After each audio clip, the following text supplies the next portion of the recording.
ಅವರು ಯಾರು ಅನ್ನೋದಕ್ಕೆ ಉತ್ತರ ಸಿಗ್ತದೆ ಅಂತ ಅನಿಸ್ತದೆ ನಿಮಗೆ? ಸಿಗ್ಲೇಬೇಕು.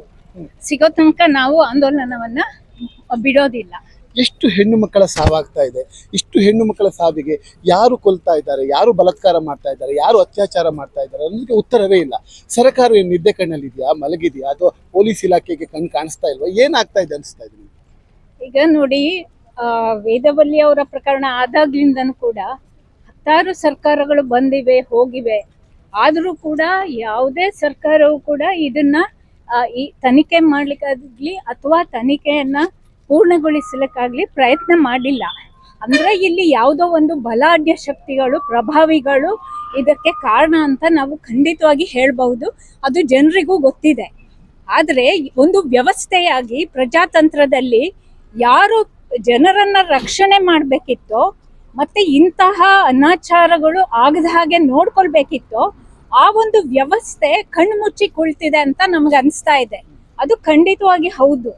ಯಾಕೆಂದ್ರೆ ಇದು ಒಂದು ಕಡೆ ಹೆಣ್ಮಕ್ಳ ಹಕ್ಕುಗಳು, ಬದುಕುವ ಹಕ್ಕನ್ನೇ ಕಸಿದುಕೊಳ್ತಾ ಇದ್ದಾರೆ, ಮತ್ತೆ ಘನತೆಯಿಂದ ಬದುಕುವ ಹಕ್ಕನ್ನು ಕೂಡ ಕಸಿದುಕೊಳ್ತಾ ಇದ್ದಾರೆ. ಇದು ನಮ್ಗೆ ಸಂವಿಧಾನ ಕೊಟ್ಟಿರುವಂತ ಹಕ್ಕು, ಇದು ಮೂಲಭೂತವಾದ ಹಕ್ಕು.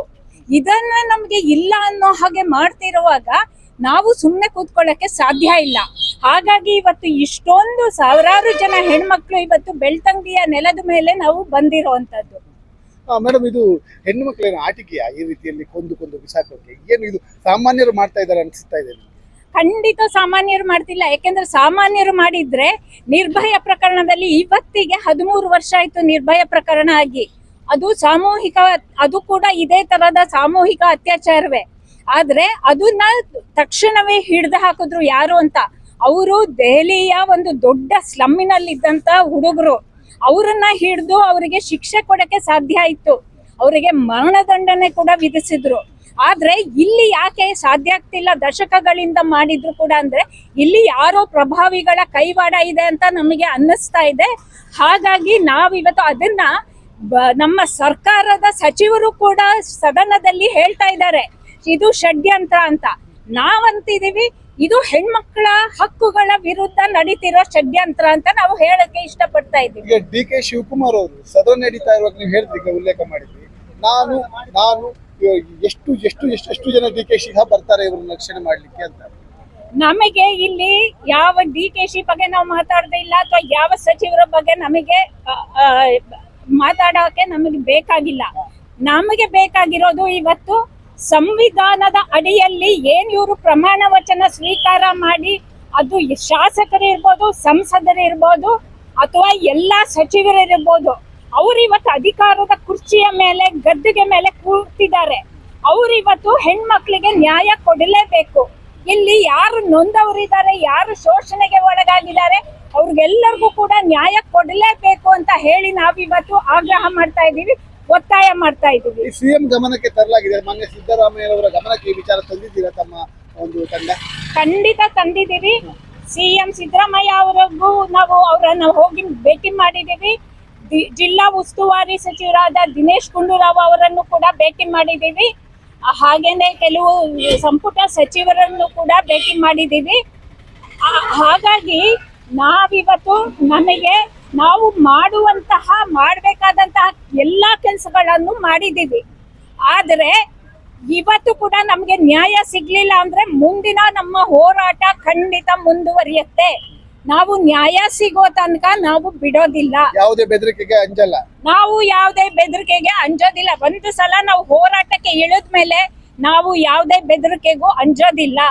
ಯಾಕೆಂದ್ರೆ ಹೆಣ್ಮಕ್ಳು ನಾವು ಹೋರಾಟಕ್ಕೆ ಇಳ್ದಿದ್ದೀವಿ ಅಂದ್ರೆ ನಮಗೆ ನ್ಯಾಯ ಸಿಗೋ ತನಕ ನಾವು ಹೋರಾಟ ಮಾಡ್ತೀವಿ. ನಾವು ಹೋರಾಟಗಾರರು. ಮತ್ತೆ ನಾವು ಇಲ್ಲಿ ಯಾರ ಮೇಲೂ ಆರೋಪ ಮಾಡ್ತಾ ಇಲ್ಲ. ನಾವು ಹೇಳ್ತಾ ಇರೋದು ಸರ್ಕಾರಕ್ಕೆ ಮತ್ತೆ ಇಡೀ ವ್ಯವಸ್ಥೆಗೆ, ಸರ್ಕಾರದ ಅಂಗಗಳೇನಿದಾವೋ, ರಕ್ಷಣೆ ಮಾಡ್ಬೇಕಂತ, ಜನರನ್ನ ರಕ್ಷಣೆ ಮಾಡ್ಬೇಕಂತ ಅಂಗಗಳಿದಾವೋ ಅವರಿಗೆ ನಾವು ಹೇಳ್ತಾ ಇದ್ದೀವಿ, ನೀವು ಕೊಂದವರು ಯಾರು ಅನ್ನೋದನ್ನ ನೀವು ಪತ್ತೆ ಮಾಡಿ. ಯಾಕೆ ಮಲಗಿದ್ದೀರಾ ನೀವು? ನಾವು ಅಲ್ಲಿ ಮನೆಯವರು ದೂರು ಕೊಡಕ್ ಹೋದ್ರೆ ನೀವು ಯಾಕೆ ದೂರಿಸ್ಕೊಳ್ಳೋದಿಲ್ಲ? ನಿಮ್ಮ ಪ್ರಾಥಮಿಕ ಕರ್ತವ್ಯ ದೂರಿಸ್ಕೊಳ್ಳೋ ಅಂತದ್ದು, FIR ರಿಜಿಸ್ಟರ್ ಮಾಡೋ ಅಂತದ್ದು. ನೀವು FIR ರಿಜಿಸ್ಟರ್ ಮಾಡದೆ ಹೋದ್ರೆ ನೀವು ಯಾರನ್ನೋ ರಕ್ಷಣೆ ಮಾಡ್ತಿದ್ದೀರಾ ಅಂತ ಅರ್ಥ ಅಲ್ಲಿ. ಹಾಗಾಗಿ ನೀವು ಮೊದಲನೇದಾಗಿ ನೀವು FIR ರಿಜಿಸ್ಟರ್ ಮಾಡಿ ಅದನ್ನ ಸರಿಯಾಗಿ ತನಿಖೆ ಮಾಡ್ಬೇಕು. ಯಾರನ್ನು ರಕ್ಷಣೆ ಮಾಡೋದು ಅಲ್ಲ ನಿಮ್ಮ ಕೆಲಸ.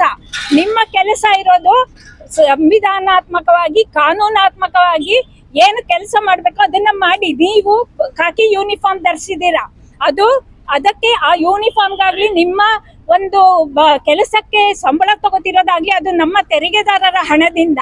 ಹಾಗಾಗಿ ನೀವು ಇನ್ಯಾರನ್ನೋ ರಕ್ಷಣೆ ಮಾಡಿ ನೀವು ಕೆಲಸ ಮಾಡಬೇಕಾದ ಅಗತ್ಯ ಇಲ್ಲ.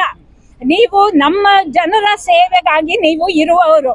ಹಾಗಾಗಿ ನೀವು ಈ ಕೆಲಸವನ್ನ, ಈ ತನಿಖೆಯನ್ನ ಸರಿಯಾಗಿ ಮಾಡಬೇಕು. ಯಾರ ಒತ್ತಡಕ್ಕೂ ನೀವು ಮಣಿಬಾರ್ದು. ನಿಮ್ಮ ಜೊತೆ ನಾವಿದ್ದೇವೆ. ನೀವು ಸರಿಯಾಗಿ ಕೆಲಸ ಮಾಡಿದ್ರೆ ನಾವಿದ್ದೀವಿ. ನೀವು ಸರಿಯಾಗಿ ಕೆಲಸ ಮಾಡಲಿಲ್ಲ ಅಂದ್ರೆ ನಿಮ್ಮ ವಿರುದ್ಧ ನಾವು ನಿಲ್ತೇವೆ. ಇದನ್ನ ನಾವು ಸರಿಯಾಗಿ ಇವತ್ತು ಖಡಾಖಂಡಿತವಾಗಿ ಘಂಟಾಘೋಷವಾಗಿ ನಾವು ಇವತ್ತು ಹೇಳ್ತಾ ಇದ್ದೇವೆ. ತಮ್ಮ ಹೆಸರು ಮೇಡಮ್? ನನ್ನ ಹೆಸರು ಜ್ಯೋತಿ ಅಂತ. Thank you.